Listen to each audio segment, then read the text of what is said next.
How does Oklahoma get to that style of play? I think with Oklahoma, like as you've seen last year, I think in years prior, they love the slow down game and they recruit players of such. And I think you'll see their players tonight catch and shoot guys, pick and roll guys, and I think they like that style because they like to keep the score down low. And so it's going to be interesting to see TCU, which is fast paced, number one in transition, to see how this game meshes tonight. No, it is definitely a battle of different play styles here. But when TCU tries to get out in transition, when they try to run their half court offense, what can we expect to see from Oklahoma as they attempt to defend that? Well, as TCU, the first thing they need to do is defend. And if they defend, they can get the rebound and get out and run. Yeah. So I think with Oklahoma, they're not going to be used to that style of play a little bit, and it might give them a little bit of surprise. But like you say, they like to slow the ball down. So TCU is going to be surprised with that as well, too. Absolutely, they are. I think when we've seen TCU struggle offensively this season, it's been in that half court set.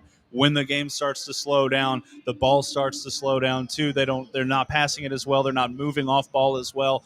And so we saw that from Jamie Dixon on Monday's practice. He was really trying to work through that with the guys, a little bit more of a slower paced practice, trying to get them into some more sets, both on offense and defense, to just try and get them accustomed to this potential style of play here for Oklahoma.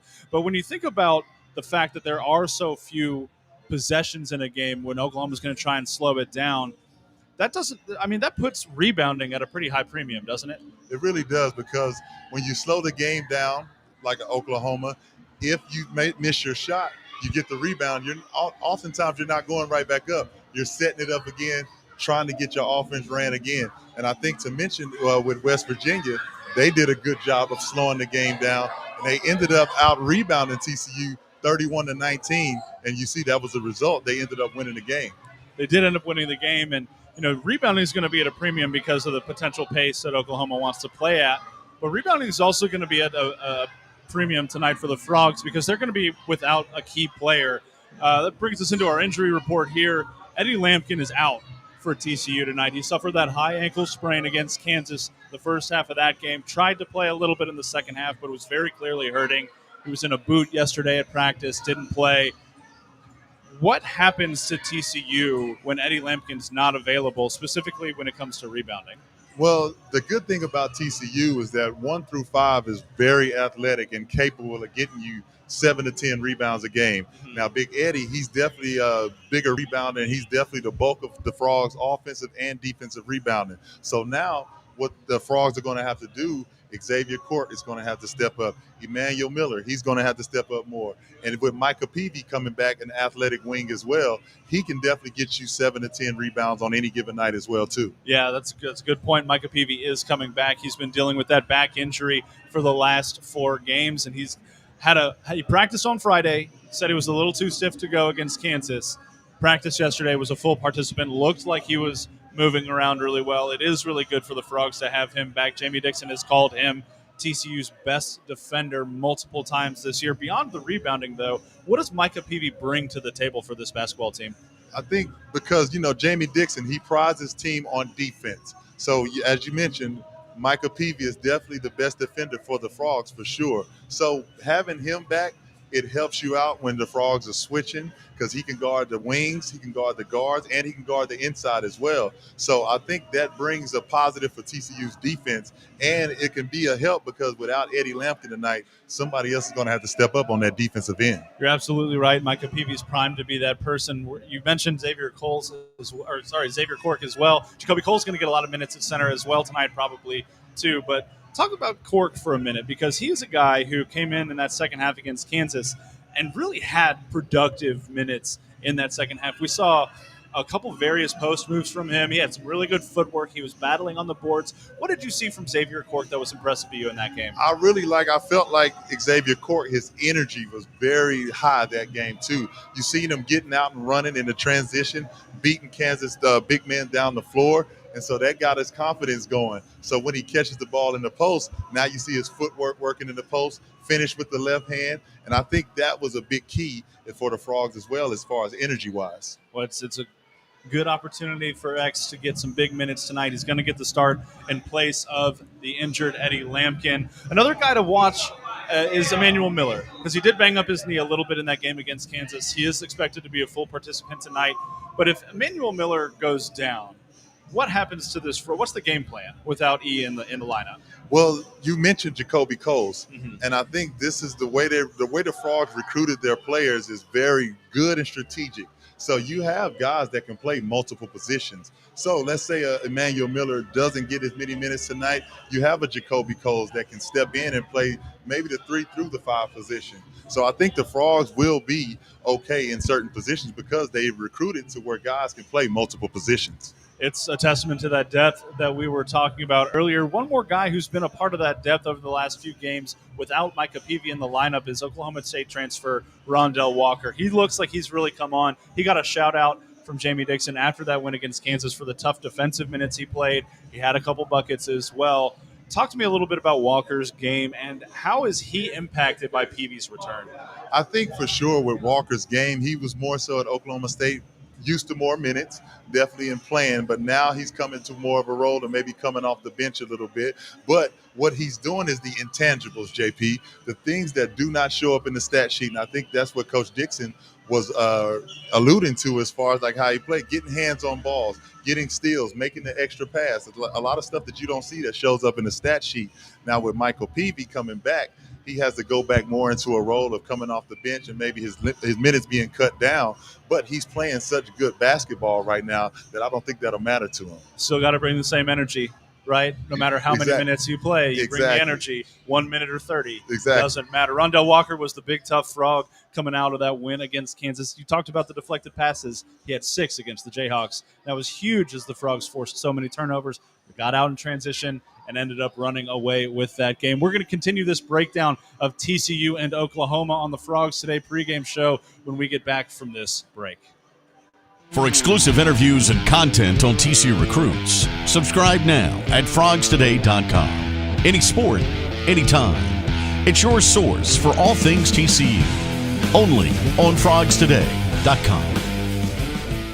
Dave's Hot Chicken is a cult favorite and now has 2 locations in Fort Worth, Bryant Irvin Road on I-20 and Berry Street at TCU, both owned and operated by Horned Frogs. Mention the Frogs Today show and get 10% off anytime and order online at daveshotchicken.com. Say hello to the water of tomorrow. Richard's Rainwater. Richard's Rainwater is 100% rain, refreshing, renewable, and the only ingredient we use in our water. Why rain? Because everyone deserves access to clean water, and rain is a 100% renewable resource available everywhere. Drink the rain. Save the planet. Shop now at richardsrainwater.com. At Higginbotham, we put people first. So we simply start by listening to you. Whether you're searching for customized insurance, HR, or financial solutions to protect your home, car, health, business, or employees, our specialists are here to serve you, the people you care about, and your success. Higginbotham. Insurance, HR, and financial services. Inspired by you.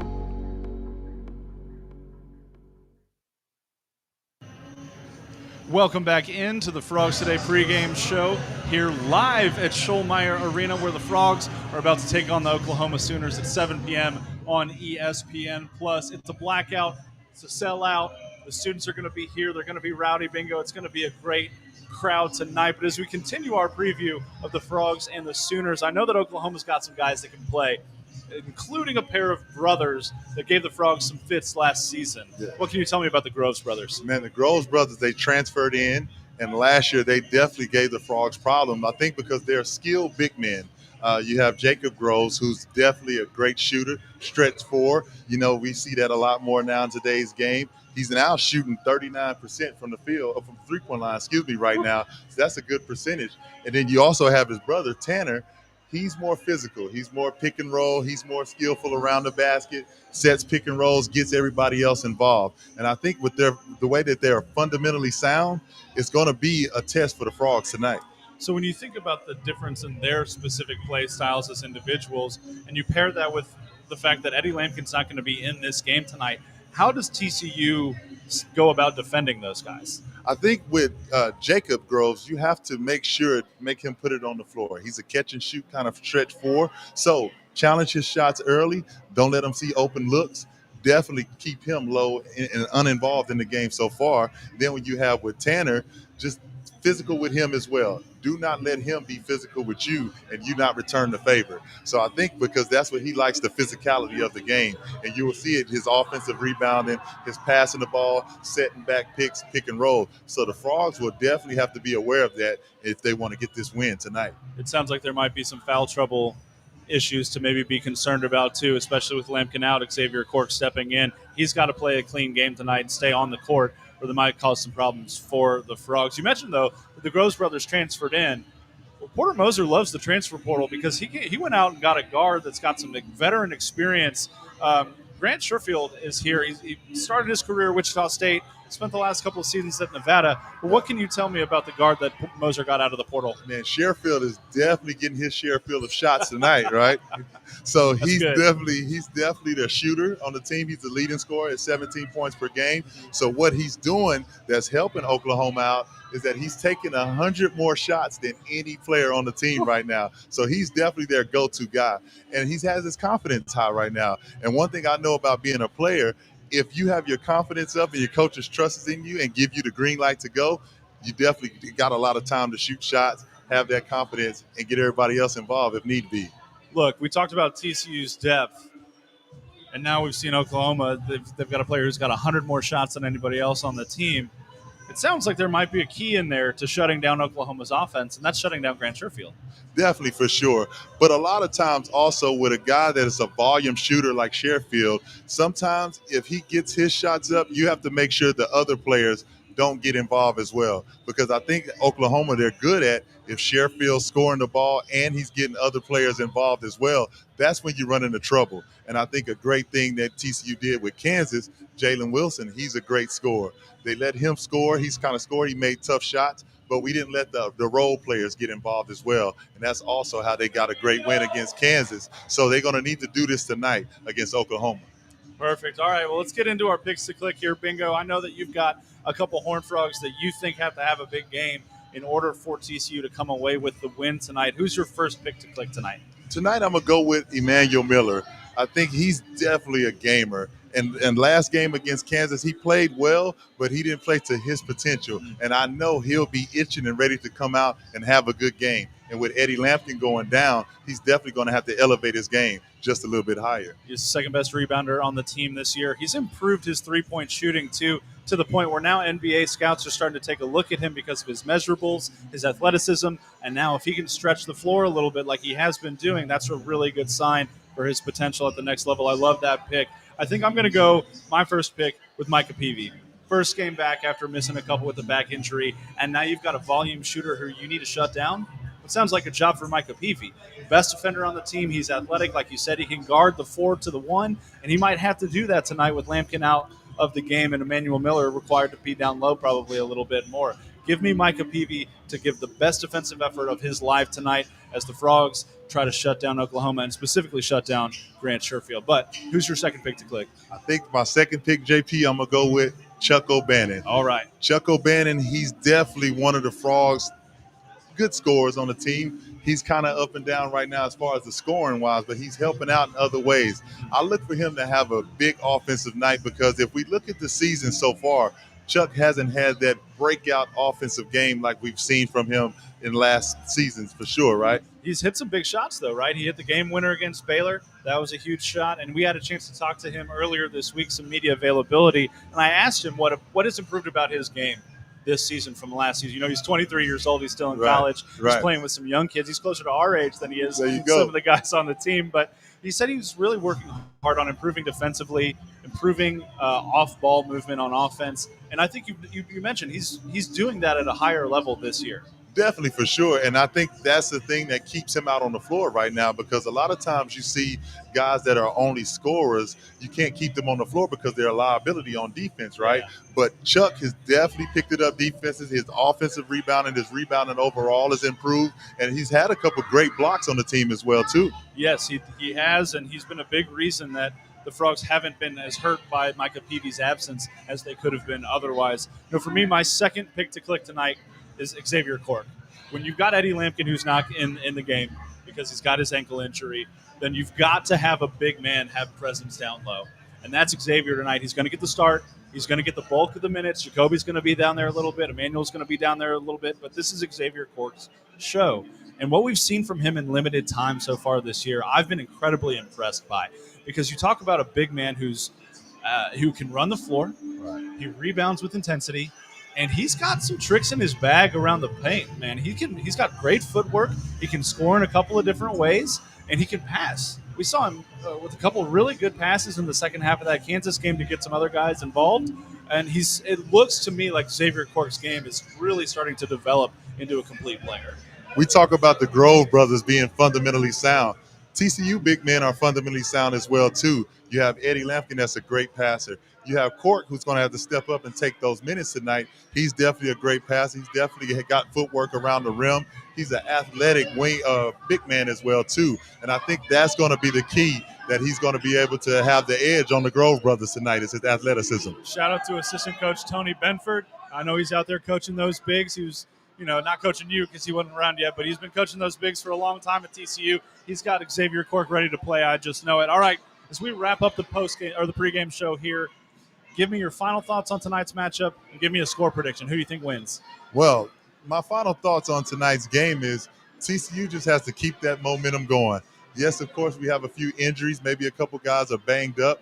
But if we stick to the game plan, if TCU just plays their game 1 through 11, like Coach Dixon talks about, stick to the philosophy, stick to the principles that they work with, and they're going to come out with the win. My prediction for the win tonight, I'm going to go 80-69 TCU. I love it. I think that's right around where I am, too. The Frogs haven't won back-to-back games since the first 2 games of conference play.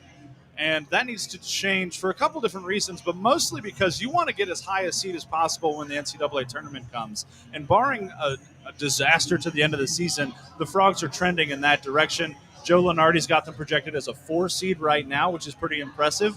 But if they want to get into that 3 seed, maybe even 2 seed range, they got to string a couple wins together. And carrying that momentum from Saturday into today is going to be incredibly important. Like we've mentioned, they're going to have the students behind them. They're going to have a sellout crowd behind them. It's going to be loud in Schollmeyer tonight. Give me TCU 85, Oklahoma 65. Frogs with another 20-point victory here on Tuesday night. The game's going to tip off in about half an hour on ESPN+. Don't forget, you can join me and Bingo right back here on the Frogs Today YouTube channel for the post-game show, where we'll have an assistant coach with us, maybe a player or two, if the Frogs end up pulling off the win. You can find that on the Frogs Today YouTube channel. But for now, Jamie Plunkett, Bingo Merricks, we're going to go watch TCU beat up on Oklahoma. We'll see you after the game.